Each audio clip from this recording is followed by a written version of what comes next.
है कि इजराइल किसी भी हालत में हमास को छोड़ेगा नहीं, लेकिन दिक्कत अब ये आ रही है कि हमास के चक्कर में फिलिस्तीनी बुरी तरीके से जंग में मारे जा रहे हैं। पिछले 24 घंटे में इजरायली सेना ने मध्य गाजा में इतने भीषण हमले किए हैं कि पूरा सेंट्रल गाजा कब्रिस्तान बन गया।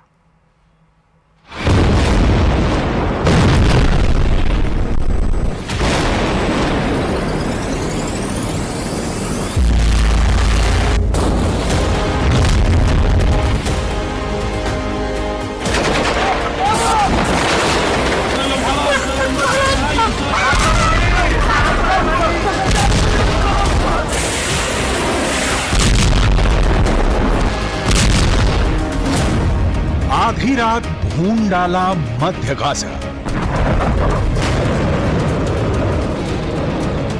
गाजा और रफा में इजरायली सेना इस वक्त वही कर रही है जिसकी धमकी प्रधानमंत्री नेतन्याहू ने दी थी।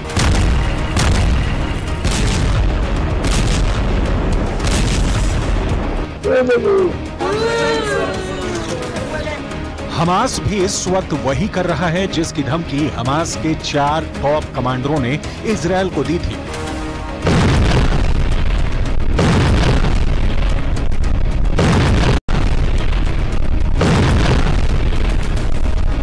पिछले 24 घंटे में गाजा में ऐसा युद्ध शुरू हो चुका है जिसकी उम्मीद ना तो ईरान ने की थी और ना ही कतर और मिस्र ने। इजरायली सेना फिलिस्तीनियों के खून की प्यासी हो चुकी है और हमास मरते दम तक इजरायल से जंग करने पर आमादा है।